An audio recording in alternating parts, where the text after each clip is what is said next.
Chapter 1: The Architect of Memory. Arthur Finch had always believed in blueprints. He believed in straight lines, load-bearing walls, and the cold, unyielding logic of a plumb line. He was an architect, after all, a man who built things to last, to withstand the weight of time and the slow assault of entropy. But as he drove his late-model Volvo down the winding, cracked asphalt of Route 13, back into the town of Havenwood, he felt his life's work might have all been for nothing. Havenwood, Maine, felt less like a town and more like a wound that had never properly healed. The air was thick and heavy, a soupy heat that smelled of pine needles, wet loam, and something else, something vaguely sweet, like overripe fruit left to rot in the sun. It was the smell of late summer in a place that had given up on new beginnings. Cicadas buzzed with a sound like a high-voltage wire, a constant, shrill whine that seemed to fill the very gaps in his thoughts. Every so often, the static hiss of the road beneath his tires was punctuated by a distinct, rhythmic tick-tock, a sound that he quickly realized was coming from the car's ancient clock on the dashboard, a relic his father had insisted on keeping. It was a grandfather clock sound in a tiny, steel box, utterly out of place, and it made the hairs on the back of his neck prickle. Havenwood hadn't changed. That was the most unsettling part. The gas station still had the same faded sign, the diner had the same chipped neon light, and the people on the porches, well, they looked older, their faces etched with the kind of hard lines that came from a lifetime of secrets. As he passed a group of men sitting on the steps of the general store, their conversation stopped. Their gazes, slow and appraising, followed his car, and for a terrifying moment, Arthur felt like a specimen under a microscope. He knew that look. It was the look of a town that remembered him, and what had happened to his family, even if he tried to forget. His destination was his childhood home, a two-story colonial on the edge of town, the very house he'd inherited from his mother. It sat on a generous acre of land, bordered on three sides by a thick, dark forest that had always felt less like a natural boundary and more like a barrier. The house, like the rest of the town, was in a state of suspended decay. The paint was peeling in long, curling strips, and the front porch sagged on one side like a tired old man.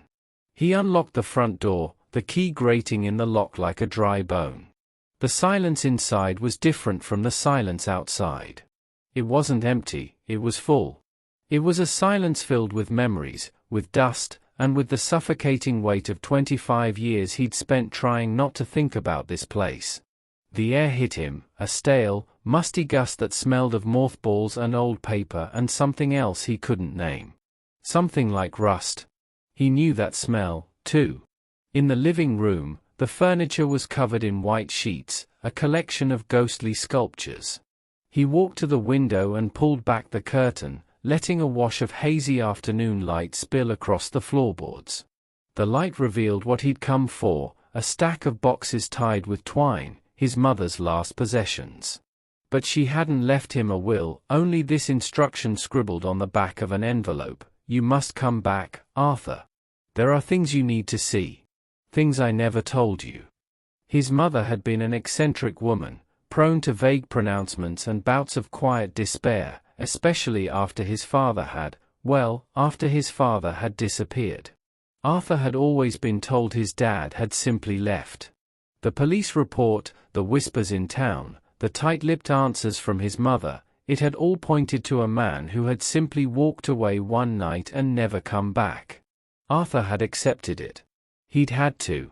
He'd built his life on the truth he'd been given. But his mother's last words gnawed at him. He found the box labeled Arthur's Childhood and carefully untied the twine. The top layer was a collection of faded baseball cards, a handful of smooth river stones, and a worn-out copy of the Hardy Boys. Underneath, however, was a trove of his old drawings. He felt a jolt of nostalgia as he saw a rudimentary crayon sketch of his old treehouse, a stick figure drawing of his family, and a series of fantastical monsters he'd invented. He shuffled through them, a smile forming on his face. He'd been a strange, imaginative kid. The monsters were particularly elaborate, spider-like creatures with too many legs, things with gaping maws and rows of needle-like teeth. They were all there, just as he remembered. But then, he found one he didn't recognize. It was a drawing of the house. His house. But in the picture, it wasn't a home at all. It was a gaping mouth, the windows its hollow eyes, the front door a black maw ready to swallow something whole. And in the center of the drawing, the house wasn't devouring a person, or a monster, but a single, strange object, a crooked, misshapen scarecrow made of twisted wicker. The drawing wasn't on his usual child's paper, and the colors were different, a deeper, more sinister palette. He pulled it out, turning it over in his hands, his smile gone. It wasn't his handwriting, and it wasn't his style. It was too detailed, too grim, too practiced. He didn't draw that. He knew he didn't. But then, he saw the date scrawled in the bottom corner in a hand that was not his own, June 13, 1999. The exact day his father disappeared. Chapter 2, The Wicker Man in the Woods. The drawing was like a punch to the gut. The crayon lines were thick and unsettlingly precise for a child's hand. The house as a gaping maw, the wicker man a crooked, grinning thing being swallowed whole. And that date, June 13, 1999. The day his father vanished. Arthur stared at the drawing until the details began to swim and blur. The paper was stiff and old, but the image felt new, a fresh wound. He ran a hand over it, half expecting the crayon to smudge. It didn't. He had never seen this picture before, but it felt familiar. Like a forgotten dream or a memory buried too deep for daylight. He quickly sifted through the rest of the drawings, his heart thumping in a frantic, uneven rhythm. Nothing else like it. The other pictures were innocent, sloppy, the work of a distracted little boy. He thought of his mother, alone in this house, living with the ghost of a man and the possibility of a truth she never shared. She had left him this instruction, this box. Had she left this drawing here on purpose? A clue? A warning? He folded the paper and put it in his back pocket, a cold weight against his thigh. The quiet of the house, which had moments before been a soothing blanket, now felt like a shroud. He decided to leave. He needed air, distance, a place where the world felt logical and solid again. He walked out of the house and onto the porch, the old wood groaning beneath his weight. The scent of pine and loam was a comfort, but the sickle-sweet smell of decay seemed to cling to the house itself, a faint but persistent odor. He decided to walk into the woods. The path behind his house was little more than a deer trail, a break in the undergrowth that led toward the old Finch property line. He'd spent countless hours here as a boy, building forts and pretending to be a great explorer. The trees were old and close, their branches forming a dense canopy that blocked out the afternoon sun, turning the world to an endless, verdant gloom. The air grew cooler, and the buzz of the cicadas was replaced by the low, murmuring hum of flies and the soft snap of twigs under his shoes. He was looking for something he hadn't thought about in decades, the well. His father had always warned him to stay away from it, saying it was a dangerous thing. It had long since been covered, but Arthur remembered the spot, a small clearing where the trees grew in a perfect circle around the deep, mossy stones of the well's mouth. As he walked, his mind kept replaying the image of the wicker man. What had his father been doing in the woods on the day he disappeared? Was he building something? Was he part of some twisted local tradition? Arthur had no answers. He had spent his life building walls to keep these questions out. Now, the walls were crumbling. After 10 minutes of walking, he found it. The clearing was exactly as he remembered, a small, quiet island in the sea of trees. But the well was different. The heavy concrete slab his father had used to seal it was gone. In its place, a rusted iron grate lay askew, leaving a dark, gaping hole that seemed to swallow the light. A faint, cloying sweetness, like the smell of the house, drifted up from the blackness. He knelt down, feeling a morbid fascination. The air coming from the well was damp and cold, carrying a strange, metallic scent, like old blood. He peered down, his eyes slowly adjusting to the gloom. He couldn't see the bottom. But he could hear something. A low, rhythmic thump, thump, thump. It sounded like something was moving far below, something heavy. A new sound joined the thumping, the soft, wet sound of a whisper. He couldn't make out the words, but the voice seemed to be coming from inside the well, and it had a chillingly familiar cadence. He jerked back, his heart now a terrified thing trapped in his chest. He stood up, ready to run. That's when he saw it, half hidden behind a thick oak tree at the edge of the clearing. It was a wicker-man. Not a scarecrow, not a crude effigy, but a tall, skeletal figure made of braided branches, its body twisted into an impossible, human-like shape. Its head was a tangle of vines, and its eyes were two empty, black sockets that seemed to stare directly at him. It stood perfectly still, but its shape was slightly different than the one in his drawing. This one was far more menacing. As he watched, a tiny, dried bird fluttered down from a branch and landed on its shoulder. With a sickening snap, the wicker man's head slowly, unnaturally, turned to face Arthur. A dry, rasping whisper, now clear, drifted from its vine-covered mouth. His home. Chapter 3, The Wellspring of Whispers.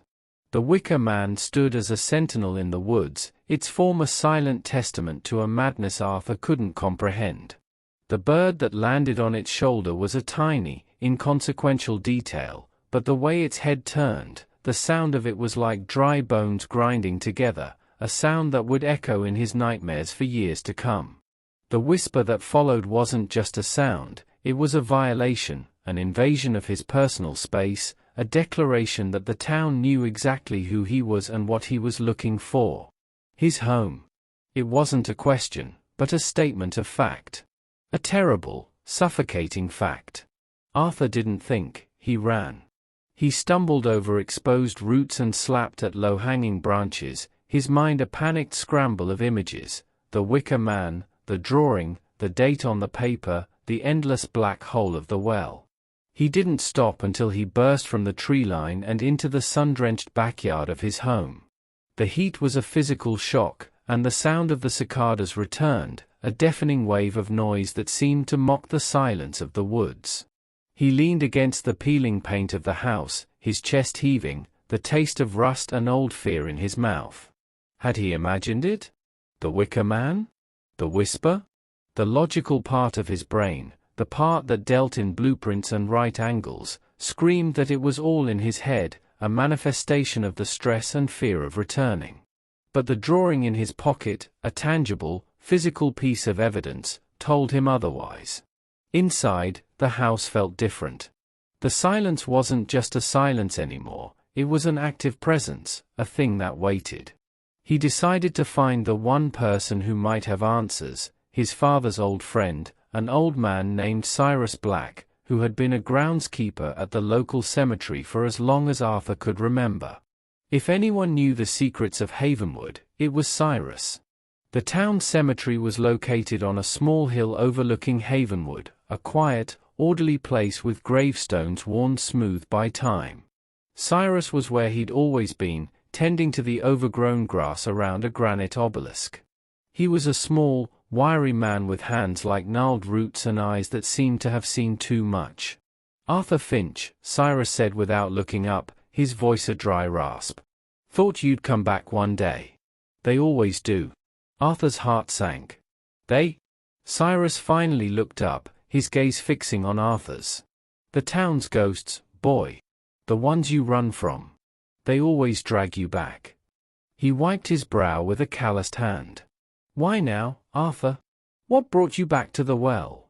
Arthur felt a chill. The word well was a fresh cut, a question he couldn't answer. My mother told me I had to come back.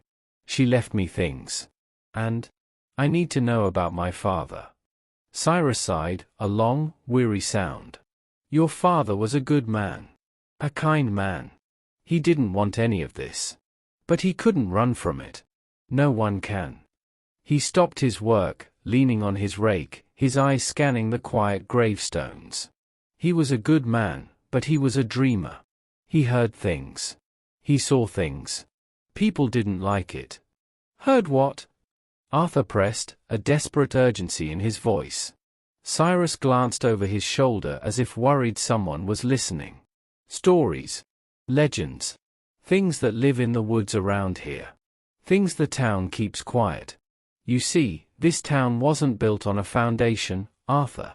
It was built on a sacrifice. Every 50 years, the old ways, they demand their due. Arthur shook his head. What are you talking about? A sacrifice? Cyrus pointed a gnarled finger toward the woods behind Arthur's property.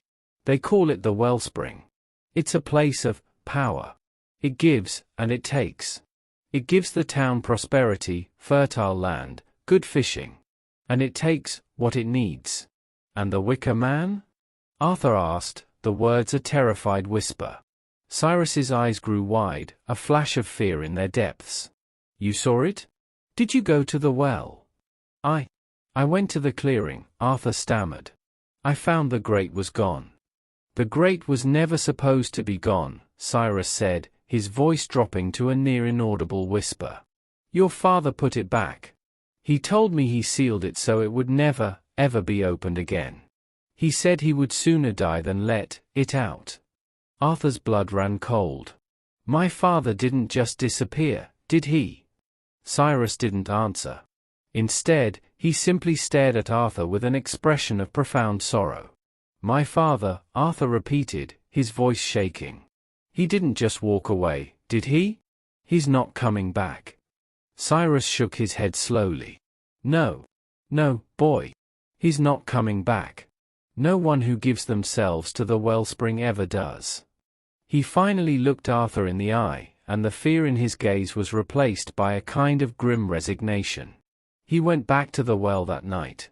He went to stop the cycle. But he wasn't strong enough.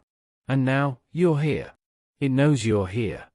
The air around them grew still, the cicada's chorus suddenly silenced, leaving a vacuum of oppressive quiet. Arthur looked over his shoulder, a primal dread coiling in his stomach. He saw nothing but the gravestones and the deep, silent woods. But from the trees, a single, lonely cricket chirped once. Then again. And again. Not a normal chirp, but a sound that was slightly off-key, distorted. A sound that was a little too close to the rhythmic thump, thump, thump he had heard from the darkness of the well.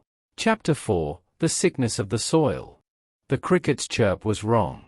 It wasn't the light, rhythmic sound of a summer insect but a deeper, more resonant thrum that seemed to vibrate in the air around them, carrying the same low thump-thump-thump as the well. It was the sound of a living thing, close by, and it was watching them. Cyrus's eyes, fixed on a spot behind Arthur, were wide with a terror that a lifetime of burying the dead had not prepared him for. It's a messenger, he whispered, his voice dry as rust. It's letting you know it heard you. Arthur didn't wait to ask what it was. He turned and ran, the manic, illogical panic of a cornered animal driving him. He ran past the crumbling gravestones, past the gate, and down the hill toward his car. The sound followed him, a single, insistent beat, like a monstrous heart. He fumbled with the keys, his hands shaking so badly it took him 3 tries to get the key in the ignition. He drove away from the cemetery, away from the town, away from everything he was supposed to find solace in. He drove with no destination, just the desperate need for distance. He ended up at the old general store, the one he'd passed on the way in. It was a familiar place, a bastion of normalcy in a world gone sideways. He bought a 6-pack of beer, a habit he'd promised himself he'd left behind, and a carton of milk, the mundane act of grocery shopping a necessary ballast against the rising tide of fear. The woman at the counter, her face lined with the familiar, knowing weariness of a Havenwood native, didn't say anything, but her eyes held a silent question. They knew what had happened. They always knew. Back at the house, the sun had begun its slow, orange descent. The world was being painted in long shadows that seemed to stretch and writhe. Arthur decided to confront the well again, this time armed with a flashlight and a newfound sense of grim determination. He wasn't a child anymore, and he wouldn't run. He was a man of blueprints, and every problem had a solution, even if that solution was staring into the face of a nightmare. He walked to the back of the house, his flashlight beam cutting a path through the encroaching gloom. The air smelled of loam and decay, but now he noticed something else. The grass in the backyard, usually a vibrant green, was a pale, sickly yellow near the tree line. He knelt down, his hand brushing against the dirt. It was dry and cracked, lifeless. But what truly sent a shockwave of dread through him was the patch of flowers his mother had always tended, a circle of vibrant perennials. They were all dead, their petals shriveled into black husks. The sickness wasn't just in the well, it was in the very soil itself. He continued into the woods, his flashlight beam fixed on the path. He found the clearing and the well. It looked the same, but the smell from its depths was stronger now, a sweet, fungal stench that made him gag. He scanned the tree line for the wicker-man, his heart pounding a frantic rhythm against his ribs. It was gone. The space behind the oak tree was empty, a void where a nightmare had stood. He turned to leave, a wave of relief washing over him, when he saw a small, metal box half buried in the undergrowth at the base of the oak. It was a lockbox, rusted and covered in moss. He pried it open with a rock. Inside, wrapped in a brittle oilcloth, was a small, leather-bound journal. It was his father's. He recognized the scrawl instantly, the precise, architectural hand. The entries were dated in a tight, chronological order, starting a year before his disappearance. The first entries were mundane, daily logs.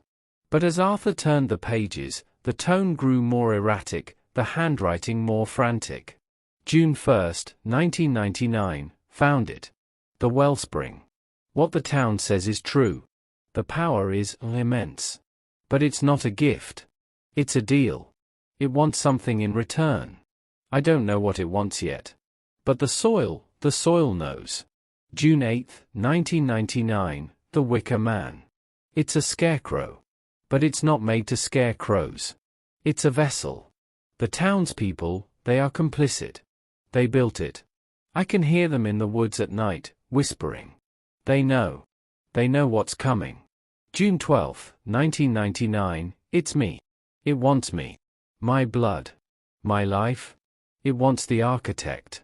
It wants to take the thing I built, my family, and tear it down. I won't let it. I will return to the well. I will stop this. I have a plan. The entry on June 13, the final one, was a single, terrifying line scrawled in a hand that was barely recognizable, a hand now consumed by madness. The soil is screaming. Arthur dropped the journal as if it were on fire.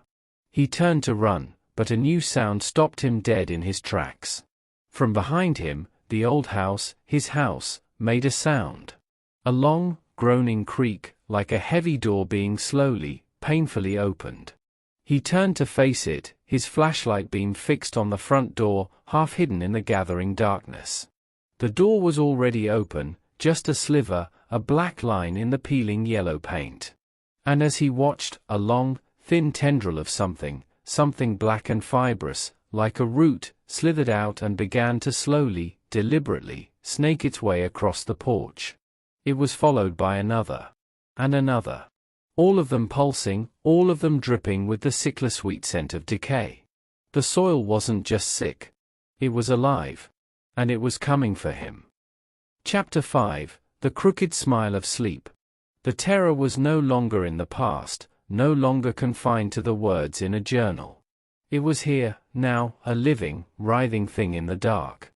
The roots from the front porch weren't just roots, they were thick, black, fibrous things that moved with a sickening intelligence, slithering across the wood like a nest of snakes.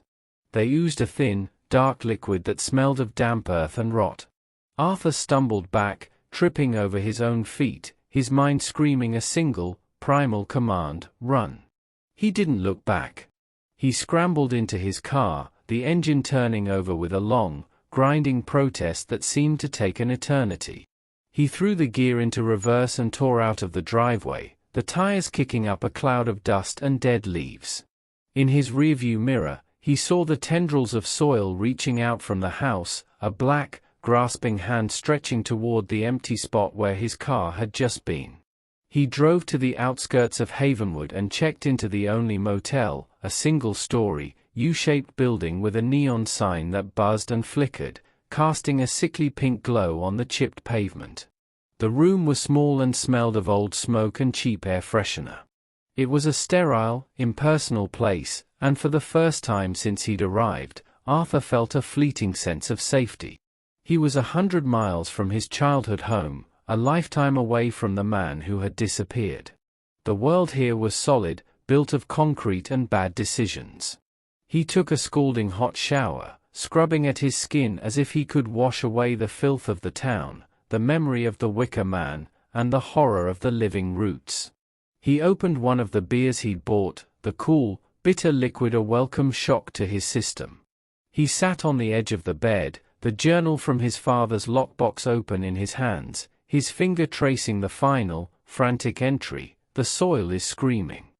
He knew now what that meant. It wasn't a metaphor. It was the truth. The ground beneath Havenwood was alive, and it was in pain. Exhaustion finally claimed him.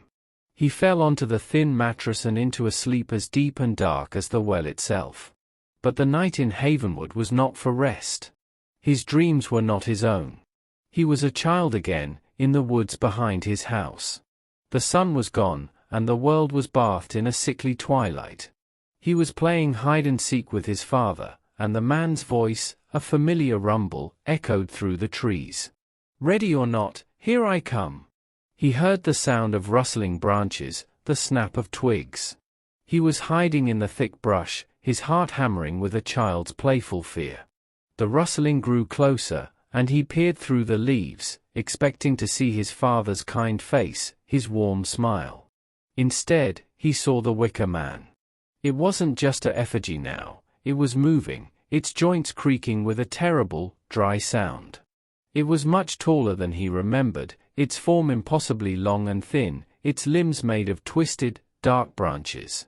And it was smiling. The smile wasn't made of wicker at all. It was the same crooked, unsettling smile his father had on his face in the old family photos. A grin that didn't reach his eyes. But on the wicker-man's face, the smile was a gaping, black hole of a mouth, filled with a swarm of fat, buzzing flies. He wanted to scream, to run, but his feet were rooted to the ground. The wicker-man extended a long, impossibly long arm, its fingers of twisted branches reaching for him. And from its mouth, a single word emerged, not a whisper, but a hollow, wet-sounding gasp. "Found you." Arthur woke up in a cold sweat, his heart beating so hard he thought it would break his ribs. He sat up, gasping for air, the taste of something bitter and metallic in his mouth. The room was dark, but the fluorescent buzz of the motel sign outside cast a faint, pinkish light through the thin curtains. The nightmare was over. He was safe. But as his eyes adjusted to the gloom, he saw something in the corner of the room. A small, black streak on the worn-out carpet, leading from the space under the door. It was a root, a single, thin tendril of living soil, just like the ones on his porch. It had found him. It had followed him. He looked up, a wave of cold dread washing over him, and saw his own face reflected in the dark glass of the television screen across from his bed. His face was pale and terrified, but his lips were pulled back in a thin, terrible grin. The reflection's smile was just like his father's. It was crooked. Chapter 6: The Shadow on the Wall. Arthur stared at his reflection in the dark television screen. The crooked, unnatural smile was a brand, a mark of ownership. It wasn't a trick of the light. It wasn't a hallucination brought on by exhaustion and terror. It was real. It was a part of him now, a new facial expression that felt as familiar and foreign as a new limb. He reached a shaking hand to his mouth, trying to wipe the grin away. His lips felt cold and stiff, like the skin of a cadaver. He looked down at the floor, and the thin, black root was gone. There was no stain on the carpet, no trace of the creeping terror that had followed him. But the knowledge of its presence lingered, a cold dread coiled in the pit of his stomach. He was 100 miles from Havenwood, but Havenwood was still with him. It was a poison that had seeped into the very soil he stood on, and now it was seeping into him. He got dressed in a frantic, desperate rush, a man trying to outrun his own shadow. He had to go back. He had to face it. The town, the well, the house, they were all a part of a terrible equation, and his father had been a part of it, too. He was the architect of memory, and his father had left him a blueprint for a hell he didn't know existed. The town's secrets were a disease, and he had to find the cure, even if it meant digging up the past and getting his hands dirty. He arrived back in Havenwood just as the sun was rising, casting long, bruised shadows across the town. The familiar, oppressive quiet of the town was broken by the sound of a church bell. The old stone church stood on a hill, its steeple a crooked finger pointing toward a gray, overcast sky. Arthur remembered that sound. It was the only sound that had ever truly broken the town's silence. It rang out every Sunday at dawn, a call to prayer, but in his mind, it had always sounded like a tolling bell, a funeral knell for a dying place. He pulled his car to the side of the road and killed the engine. The sound of the bell, a heavy, resonant clang, filled the air, reverberating in his bones. It was a sound that told him everything was still broken, everything was still wrong. He looked up at the church, and he saw a figure standing on the steps, a thin, solitary man with a long, gaunt face. It was Pastor Thomas, the same man who had presided over his mother's funeral. Arthur got out of the car and walked toward the church. The air was cool and damp, and the sickly sweet smell was gone, replaced by the clean scent of rain and old stone. The town looked peaceful in the morning light, a picture postcard of a dying America.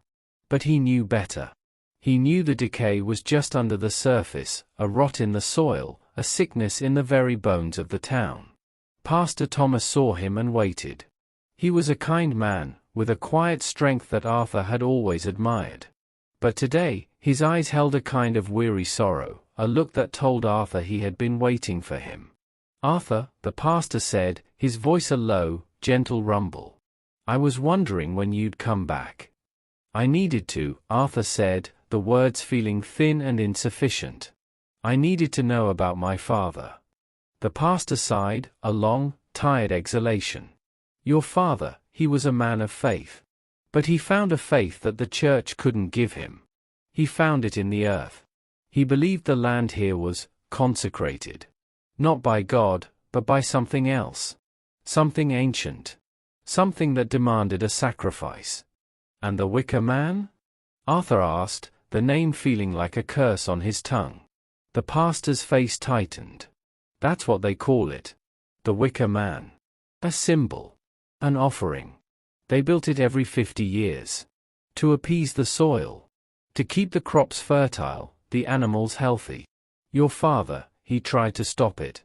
He went to the wellspring to tear it down. He thought he could break the cycle. He was a good man, but he was a fool. He didn't disappear," Arthur said, the words a terrible, final confirmation. "He was a sacrifice, wasn't he?" The pastor looked at him, his eyes filled with a grief Arthur couldn't comprehend. The town let it happen. It was a silent agreement. A blood pact. To keep the sickness away. But now you're here. And the soil is hungry again. Just then, a long, drawn-out groan came from behind them. They both turned to see the church itself. The bell, which had been silent for a moment, began to ring again. But this time, it wasn't a steady clang. It was a frantic, erratic, terrified ringing, a cacophony of sound. And on the back wall of the church, a shadow began to form. It wasn't the shadow of a tree, or of the steeple, or of a person. It was a tall, thin, impossibly long shadow with long, twisted limbs. It was the shadow of a man made of wicker. And it wasn't standing still. It was slowly, deliberately, raising an arm, its wicker fingers extending toward the front of the church. A thick, viscous black liquid began to drip from the end of its longest finger, and as it hit the stone wall, it sizzled, leaving a dark, smoking stain. The wicker-man was no longer a thing of the woods. It was here. And its shadow was reaching for the church. Chapter 7. The Hollow of the Bell. The shadow on the church wall was not a trick of the light. It was a projection of the wicker-man from the woods, a thing made of malevolent will and creeping horror. As the black liquid dripped from its finger, it sizzled on the stone, leaving a smoking, foul-smelling stain that looked less like a liquid and more like a brand. It was a mark of possession. The church, a sanctuary of faith, was being claimed. Pastor Thomas's face, a mask of grim resolve a moment before, crumpled. "It's here," he whispered, his voice cracking. "It's breaking through." He looked at Arthur, his eyes pleading. It was never supposed to be able to do that. The bell, it was supposed to keep it out. The frantic ringing of the church bell became a deafening, terrifying cacophony. It was a panicked scream of metal and air, a sound that no human ringer could sustain. It wasn't a call to prayer, it was a desperate warning, a siren song of pure terror. "The bell," Arthur shouted over the din. "Why is it doing that?" "It's a barrier," the pastor yelled back. "A sound barrier?" The bell was consecrated not with holy water, but with something else. It was forged to keep the sickness of the soil from consuming this town entirely. But if it's ringing like this, it means the barrier is failing. It means it's coming through. Without a word, the pastor turned and fumbled with the key to the heavy wooden church doors. The lock groaned, and the doors swung inward, revealing a long, shadowy nave. The sound of the bell was now a physical force, a vibration that rattled the stained glass windows and made the very air feel thick and heavy. "The bell tower," the pastor shouted. "We have to go to the bell tower. The only way to stop it is to get to the source." They ran up the narrow, winding staircase, the wood groaning and creaking under their weight. The air grew thicker, smelling of dust, cobwebs, and something else, a faint, copper scent like old blood. Each step was an ascent into the very heart of the nightmare. The sound of the bell was now so loud that it felt like a physical blow to Arthur's eardrums, and he was forced to cover his ears, his body trembling with the sheer force of the noise. They burst into the belfry. It was a cramped, dusty room with two small windows offering a view of the town below, now a sea of distorted shadows and swirling, unnatural gloom. Hanging in the center of the room was the bell. It was massive, a huge, bronze instrument, its surface covered in strange, flowing symbols that looked ancient and alien. The rope was tied down, completely still, but the bell itself was swinging wildly, its clapper striking the metal with a frantic, unholy rhythm. There was no one else in the belfry. The bell was ringing itself.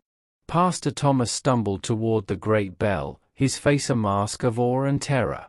"My God," he whispered. "I've heard the stories, but to see it, to hear it, the bell of lamentations.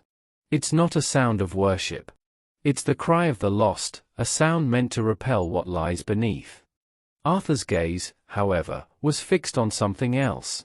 On the floor, near the base of the bell, lay a small, black object. It was a tiny, intricate figure of a man woven from dried, black roots. It was a perfect miniature of the wicker-man. But what was truly horrifying was that the figure's arms and legs were moving, its little limbs twitching and writhing as if in a terrible, silent spasm. It was crawling across the dusty floor toward a small wooden box, half hidden in the shadows. He reached for the box and threw it open.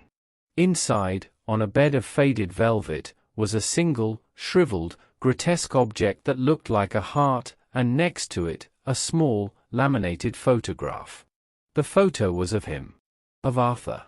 As a boy, standing with his father in front of the well. His father's hand was on his shoulder, his thumb pointing toward the ground. And carved into the wood of the box, in his father's familiar hand, was a single word. Heir. Chapter 8. The Man in the Field. The word heir was a brand, a word burned into Arthur's very soul. He stared at the box, at the small, shriveled heart, and at the picture of himself as a child. His father hadn't just been a victim, he had been part of a lineage. And now, Arthur had been chosen to take his place. He was the next architect, the next sacrifice. The bell's frenzied ringing reached a horrifying climax, a final, despairing shriek of bronze. The sound was so loud, so violent, that it seemed to tear the very air apart. A crack, long and jagged, appeared on the bell's surface, a final death wound. The massive bell swung once more, slowly now, its clapper a pendulum of doom. And from the darkness inside its hollow, a single, long, black tendril, like a root, slithered out, dripping a viscous, oily liquid onto the floor. The bell had not been ringing on its own, it had been possessed, and the thing possessing it was now free. "Go," the pastor screamed, his face ashen. "He's coming through. Get out of here, Arthur. Run." They scrambled down the stairs, the sound of the cracking bell and the slow, rhythmic drip drip drip echoing behind them. They burst from the church doors and into the open air, where the faint, sweet smell of rot was now so strong it was overpowering. The town lay before them, quiet and still, but the air felt heavy with an unseen presence. Arthur glanced back at the church. The shadow of the wicker-man was gone from the wall, but a dark, bubbling stain was spreading across the stone, like a slow-moving infection. He didn't hesitate. He ran toward his car, the taste of rust and terror in his mouth. He looked back to see Pastor Thomas stumbling to his knees on the church steps, his hands clutching his head as if trying to keep his skull from splitting. Arthur scrambled into the Volvo and peeled out of the church parking lot, his mind a panicked jumble of images, the bell, the root, the word air. He drove without thinking, his foot pressed hard on the gas, until he was out of the town proper and onto the old country roads. The trees here grew thick and close, forming a dark canopy overhead. It was a world that felt both familiar and utterly alien. He rounded a bend in the road and slammed on the brakes. In the field that ran alongside the road, a man was working. It was the same field he'd passed on his way into town, the one filled with that strange, twisted crop. But now, in the early morning light, he could see what the crops were. They were not corn or wheat. They were tall, brittle stalks of something that looked like dried, black umbilical cords, each one topped with a cluster of hard, bone-like pods. The air around them thrummed with the buzz of flies. And the man. He was a tall, gaunt figure in a tattered flannel shirt and dirty overalls. He was working with a rusty scythe, moving through the rows of black stalks with a slow, deliberate grace. His back was to Arthur, but there was something profoundly wrong about his posture, a kind of preternatural stillness that spoke of an inhuman patience. Arthur's foot instinctively moved from the brake to the gas, his mind screaming at him to drive past, to get away. But then the man stopped. He lowered his scythe and slowly, impossibly, turned his head. He didn't turn his body, only his head, a full 180-degree twist that defied all laws of anatomy. His eyes, sunken and dark, fixed on Arthur with a look of pure, unadulterated knowing. He wasn't a farmer. He was a guardian. And he was waiting for him. And then, a new sound came from the field. A low, rhythmic rustling, the sound of hundreds of hands moving through the dry, black stalks. Arthur's eyes widened in horror. The man in the field was not alone. Row after row of the twisted crop now held a figure, each one a dark, silent silhouette. There were a dozen of them, then 24, then 100, all standing perfectly still, all turning their heads in unison, all of them looking at him. He was in a field of the dead, a field of the forgotten, and they had been waiting for him. Chapter 9, The Last Known Photograph. The silent men in the field were not a mob. They were a congregation. Their heads turned in a slow, unnatural unison, their hollowed-out eyes fixed on him, a collective stare of profound, unsettling patience. The rhythmic rustling of the black, bone-like stalks and the low hum of flies were the only sounds, a horrifying parody of a gospel choir. Arthur slammed his foot on the gas, the car's engine roaring to life. He didn't care what he hit or what he crushed, he just had to get away. He tore down the road, his rearview mirror filled with the sight of a field of hundreds of silent sentinels, their dark forms blending into the morning gloom. He didn't look back again. The images were seared into his mind, the faces of men he knew, the fathers of his childhood friends, all of them standing in that field of death. They were a part of it. The town was a living, breathing pact, and he was the outsider who had trespassed on sacred ground. He drove back into Havenwood, the town's quiet now feeling less like a balm and more like a tomb. He needed answers, and he knew they wouldn't be found with the people on the street.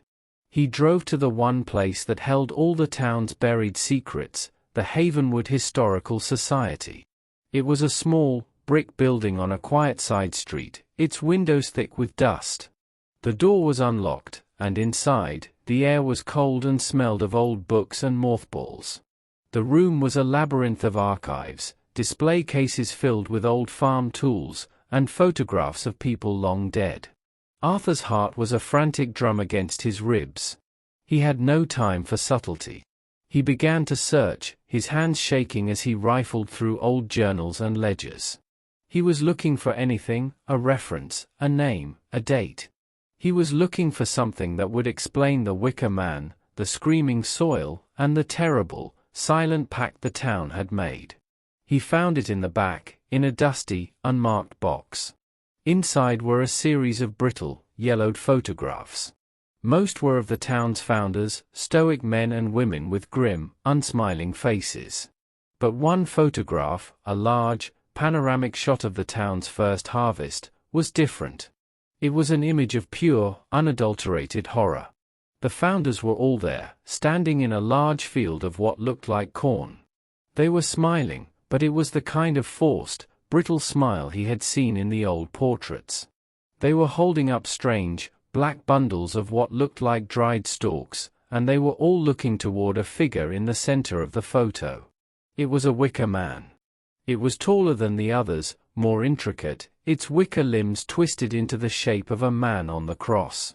At its feet, a group of townspeople were kneeling, their heads bowed in what looked like prayer. But the most horrifying detail was not the wicker man. It was the man standing next to it. He was a young man, with a bright, earnest face.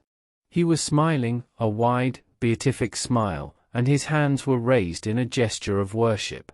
It was his father. A younger, more innocent version, but it was him.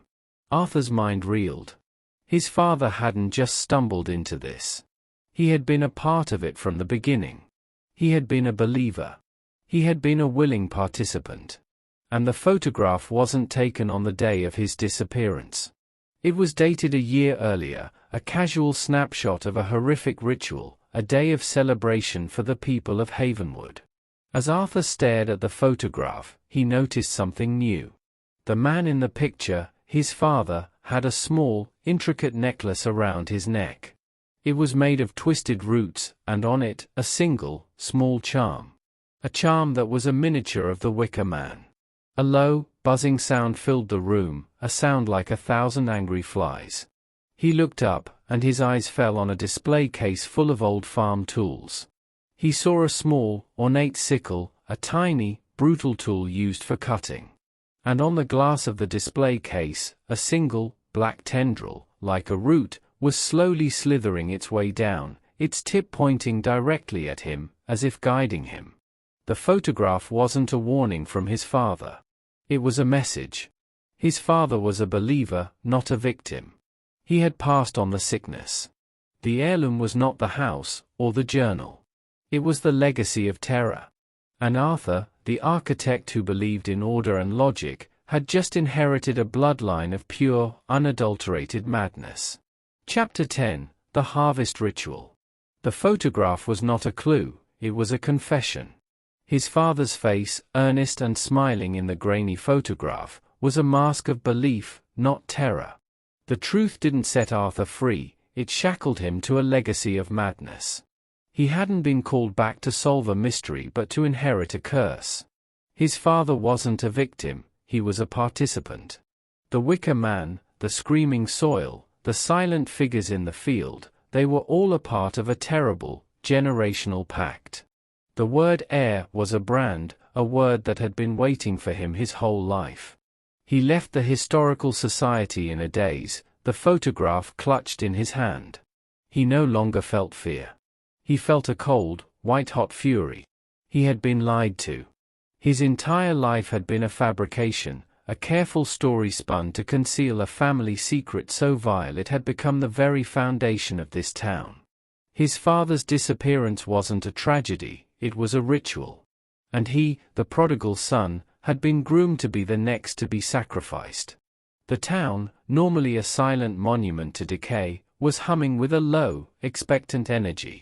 He drove his car, not out of town, but deeper in, toward the woods and the well. He knew where the harvest ritual would take place. It was always at the wellspring. He left his car on the side of the road and walked into the woods. The air was thick with the scent of decay and something else, a strange, cloying sweetness, like burning sugar.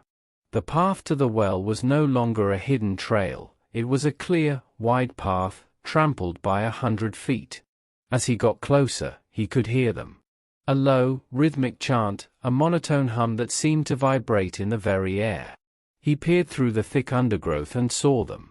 All the townspeople. All the men from the field, their faces blank, their eyes fixed on a single point. They were all there, standing in a large, silent circle around the well. And in the center of the circle, the wicker-man. It wasn't a shadow or an effigy now. It was a terrifyingly real, living thing, a towering figure of braided branches and woven roots. Its joints were covered in a slick, dark fluid that dripped onto the ground, where it was immediately absorbed by the soil. Its head, a grotesque knot of twisted vines, was turned toward the well, and its long, gnarled arms were stretched out, as if in a gesture of welcome. The townspeople began to move. One by one, they came forward, each holding a bundle of the black, bone-like pods from the field. They placed the pods at the base of the wicker-man, a strange offering to a terrible god. A man stepped forward, his face etched with a look of grim purpose. It was the farmer from the field. He lifted a bundle of the pods and placed them directly into the wicker-man's chest cavity, a hollow space woven into its trunk. And then, the wicker-man groaned. A long, drawn-out sound of terrible satisfaction. Its head turned slowly, its empty sockets fixing on the farmer, and a low, guttural voice echoed from its hollow chest. "Air." The farmer's face, which had been blank, was suddenly filled with a horrible, ecstatic joy. He turned to face the crowd, and his lips were pulled into a perfect, crooked smile. He was the next to be sacrificed. The wicker-man wasn't just a vessel, it was the final destination. The pods were a way to nourish it, to give it strength, but it needed something more. It needed the life force, the memory, the very essence of the one who was chosen. And then, the wicker-man's empty sockets, its terrible, black eyes, fixed on Arthur, hiding in the woods. "Air." The word echoed again, a terrible whisper in the night. The architect. The wicker-man was calling him. It knew he was there. It knew what he was. His father hadn't disappeared, he had become a part of the madness, his will subsumed, his identity a part of the wicker-man's. The man was not a sacrifice, he was the final brick in the construction of a terrible, living thing. Arthur looked down at his own hands, the hands of an architect, the hands that drew blueprints and built structures. He was a man of logic. And he knew, with a horrifying, absolute certainty, that the only way to destroy this thing was to understand its design. He had to tear it down, blueprint by terrible blueprint. But to do that, he would have to become a part of its design, too. He had to enter the circle. He had to approach the well. And as he took his first step toward the clearing, the wicker-man began to move, its long, wicker arms stretching out, its crooked smile growing wider, as if it were waiting to embrace its son. Chapter 11, The Echoes of the Forgotten. The wicker-man's voice, a hollow, wet-sounding echo of his father's, was not a command but an invitation. "Come home, Arthur. We're all here. We're all here now." The words were a terrible mockery of the phrase his father used to say. It was a lie, and Arthur, the architect of truth and straight lines, would not be consumed by it. He would not run. He would not hide. He would face the thing that had stolen his family and corrupted his very existence. He stepped from the tree line and into the clearing. The townspeople, their faces blank and eyes vacant, did not move. They were statues, their bodies a part of the ritual, their minds already a part of the madness. The wicker man towered over the well, its long, wicker arms spread wide in a gruesome parody of a welcome.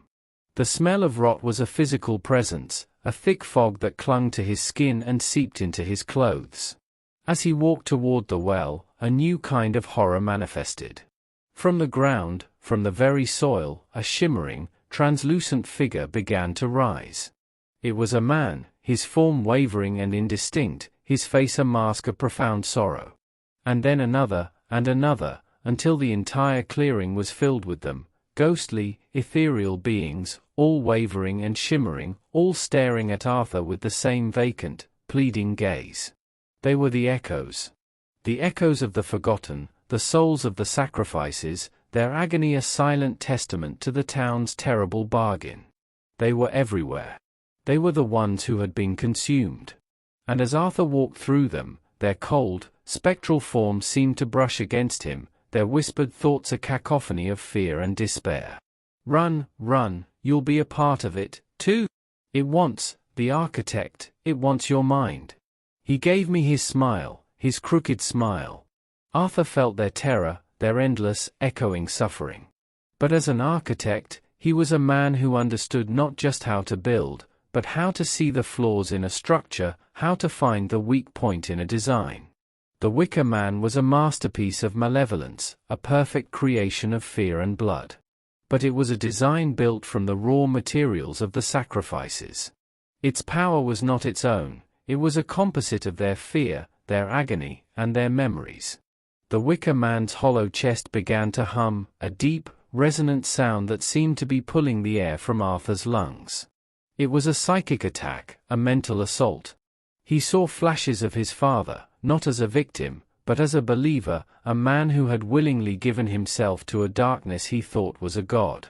He saw images of his own childhood, his old drawings, the very blueprints of his mind, twisted into terrifying, monstrous shapes. The Wicker Man was trying to consume him, mind and body, to break his will and make him a part of its terrible design. But Arthur fought back. He had spent his life deconstructing and rebuilding. He focused his mind on the Wicker Man, not as a monster, but as a flawed structure. He saw the weak points in its design, the places where the fear and the sorrow of the echoes had left cracks in its spiritual walls. He saw the joins, the knots, the places where the living branches were fused together. He focused his mind, his will, on those weak points. And then, with a silent, internal scream of pure will, he began to deconstruct it. The Wicker Man groaned, a sound of agony and rage. Its long, wicker limbs began to twist and contort, unraveling like a ball of yarn. Its chest, the hollow space where the pods had been placed, began to tear apart. The buzzing of flies that had accompanied its every movement ceased, replaced by a terrible, screaming silence. The spectral echoes of the forgotten, 1,000 tormented souls, began to pour out of the Wicker Man's cracking form, their mouths open in silent, agonized screams. The Wicker Man was tearing itself apart, its very essence being undone by the architect of its air. But as the last pieces of the Wicker Man began to disintegrate, the echoes did not vanish. They did not find peace. They turned to face Arthur, their vacant eyes suddenly alive with a terrible, consuming hunger. They weren't souls begging for release, they were fragments of a terrible, monstrous consciousness, and they were looking for a new home. They were looking for an architect to rebuild their prison. They had been freed, and they wanted to be whole again. And as the last piece of the Wicker Man crumbled to dust, the echoes of the forgotten rushed toward Arthur, 1,000 spectral hands reaching for his mind. Their screams were not of gratitude, but of pure, unadulterated hunger. Chapter 12, The Silence of the End. The echoes were not a swarm of ghosts, they were a storm of consciousness, 1,000 fragmented souls rushing toward him with a hunger so profound it was a physical force. Their screams were a soundless cacophony in his mind, 1,000 voices all crying out at once, all of them begging to be made whole, to be given a new form, a new vessel. They were the forgotten, the souls of every man, woman, and child sacrificed to the well, and they wanted a new architect to rebuild their prison. Arthur didn't run. He had spent his life building, and he understood the fundamental principle of a strong foundation. The echoes wanted to possess him, to turn his body into a new wicker-man, a new living vessel for their collective agony. But a vessel could be sealed. A foundation could be made strong. He stood his ground, his mind focused, his will a single, unyielding steel beam. The echoes crashed into him, a wave of cold, desolate sorrow and maddening hunger. He felt their despair, their rage, their terrible, consuming need. He felt the phantom limbs of the wicker-man trying to form around him, to twist his flesh into wicker and his bones into branches. He was at the epicenter of a psychic maelstrom, a place where the past and present collapsed into a single, screaming moment. But he was an architect. He didn't try to fight them. He didn't try to cast them out. He did something far more terrifying. He began to build. In the dark, churning maelstrom of his mind, he began to draw a blueprint. He constructed a single, solid, unassailable wall. He made it of pure will, a mental fortification with no doors, no windows, no cracks. He poured his life's work, his belief in order and logic, into its foundations. He built a prison. A perfect, final, inescapable prison. And then, with a single, brutal act of pure, mental force, he sealed them inside it. The screams stopped. The silence was not a gradual fading of sound. It was an instant, absolute, profound absence of it. The wind stopped blowing. The insects in the woods fell silent. The townspeople, who had been chanting, were suddenly still, their vacant eyes blinking as if awakening from a long dream. The wicker-man, which had begun to reform around Arthur, disintegrated into a pile of dry dust and brittle twigs. The foul, sweet scent of rot vanished, replaced by the clean, cool scent of damp earth and pine. The ritual was over. The curse was broken. The town was free. Arthur stood in the clearing, alone, the dust of the wicker-man clinging to his clothes. He felt a profound sense of exhaustion, a soul-deep weariness that went beyond simple fatigue. The echoes were gone, but they weren't gone from him. They were inside. Sealed behind the wall he had built. He was the wellspring now. He was the prison, the architect of their eternal confinement. He had saved the town, but he had become the very thing he had come to destroy. He walked out of the woods, a man with no shadow. He drove out of Havenwood, his car a silent vessel in a world that felt both new and eternally old. He left the town to its newfound peace, a place where people would go about their lives, never knowing the horror that had ruled them, never knowing the price that had been paid. Years passed. Arthur went back to his life, a successful architect in a city far away. He built beautiful things, houses of glass and steel, towering skyscrapers of unyielding concrete. He was a man of his word, a man of logic and structure. But at night, in the quiet of his sleep, he could feel them. The echoes. 1,000 voices, 1,000 tormented souls, screaming in silent agony behind the walls he had built in his mind. And sometimes, when he looked in the mirror, his reflection would smile. A faint, knowing smile that was just a little bit crooked. He was the new keeper of the horror, the keeper of the silence. And it was a silence that would last forever.